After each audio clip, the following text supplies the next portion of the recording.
Halo Sobat Akuntansi, kembali lagi bersama saya Lulu Indrawayu.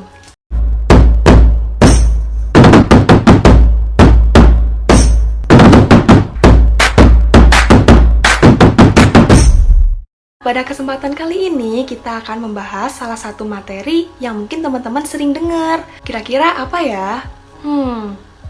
Yaps, benar banget. Jadi, pada kesempatan kali ini kita akan mempelajari tentang investasi. Di sini teman-teman udah pada tahu belum pengertian investasi itu apa sih? Kalau belum, aku bakal kasih tahu ke teman-teman. Jadi, investasi adalah salah satu pilihan yang dapat dilakukan perusahaan jika memiliki kelebihan dana pada posisi keuangan. Selain itu, perusahaan juga dapat menerima return atau keuntungan dari investasi tersebut. Jika dibandingkan dengan menyimpan uang yang lebih pada produk bank seperti deposito atau tabungan, di mana bunga yang diperoleh relatif kecil. Tentunya investasi pada saham akan jauh lebih menguntungkan bagi perusahaan. Nah, untuk investasi itu sendiri dapat dicatat menggunakan dua metode. Yang pertama ada metode biaya, dan yang kedua ada metode ekuitas. Untuk kedua metode ini itu sudah dijelaskan pada PSAK nomor 15 tentang akuntansi untuk investasi dalam perusahaan asosiasi. Di sini teman-teman udah pada tahu belum PSAK itu kepanjangannya apa sih? Kalau ada yang belum tahu, aku kasih tahu ya. Jadi, PSAK itu kepanjangan dari Pernyataan Standar Akuntansi Keuangan. Seperti itu, teman-teman. Kita lanjut ya. Jadi, yang kita bahas pertama yaitu metode biaya. Metode biaya itu digunakan oleh investor yang memiliki saham pada perusahaan lain dengan kepemilikan kurang dari 20%. Pencatatan investasi dengan metode biaya didasarkan pada ketentuan PSAK nomor 13 tentang akuntansi untuk investasi, di mana investor mencatat investasi sebesar biaya awal perolehannya dan dividen yang diterima dicatat sebagai pendapatan dividen. Jika dividen yang diterima investor melebihi bagian yang seharusnya diterima setelah saham diperoleh, maka kelebihan tersebut dianggap sebagai pengembalian modal atau likuidasi dividen dan dicatat sebagai pengurangan terhadap aktivitas investasi. Oke, kita bahas selanjutnya yaitu metode yang kedua, yaitu metode ekuitas. Metode ekuitas diterapkan oleh investor yang memiliki saham perusahaan sebesar 20% sampai dengan 50%. Pertanyaan saya sama seperti sebelumnya. Teman-teman udah pada tahu belum metode ekuitas itu apa sih?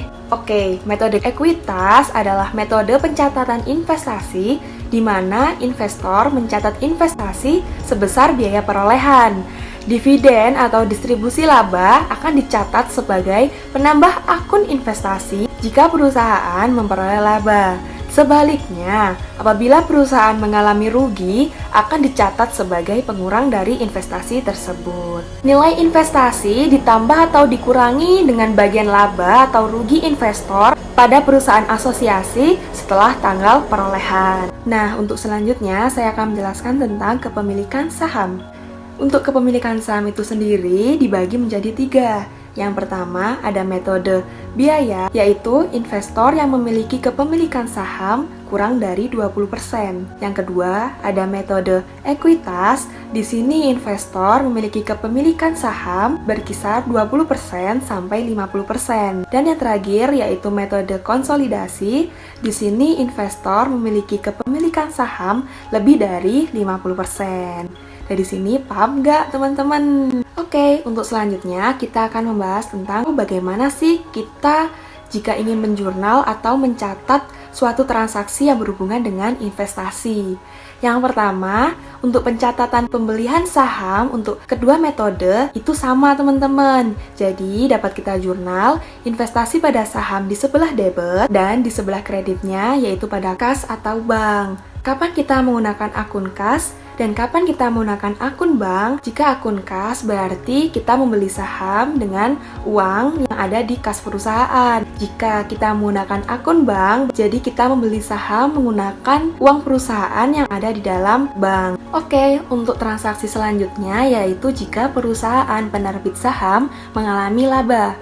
Untuk metode biaya tidak ada pencatatan jurnalnya. Sedangkan untuk metode ekuitas dapat dicatat investasi pada saham di sebelah debit dan di sebelah kreditnya yaitu pendapatan dividen. Nah, setelah tadi kita mencatat jika perusahaan penerbit saham mengalami laba, kita akan mencatat jika perusahaan mengalami kerugian.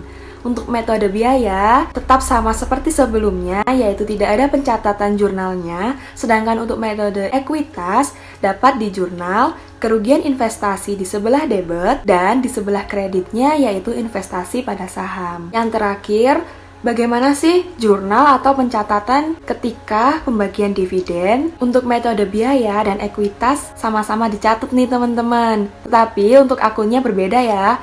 Yang pertama, untuk metode biaya dapat di jurnal kas atau bank di sebelah debit dan di sebelah kreditnya yaitu pendapatan dividen. Sedangkan metode ekuitas di sebelah debit yaitu kas atau bank dan di sebelah kreditnya yaitu investasi pada saham. Di sini saya mau tanya ke teman-teman, kenapa sih kalau kita menggunakan metode biaya untuk akunnya menggunakan pendapatan dividen, sedangkan jika kita menggunakan metode ekuitas kenapa kita kok menggunakan akun investasi pada saham? Perlu teman-teman tahu, di akuntansi itu terdapat dua pembagian akun.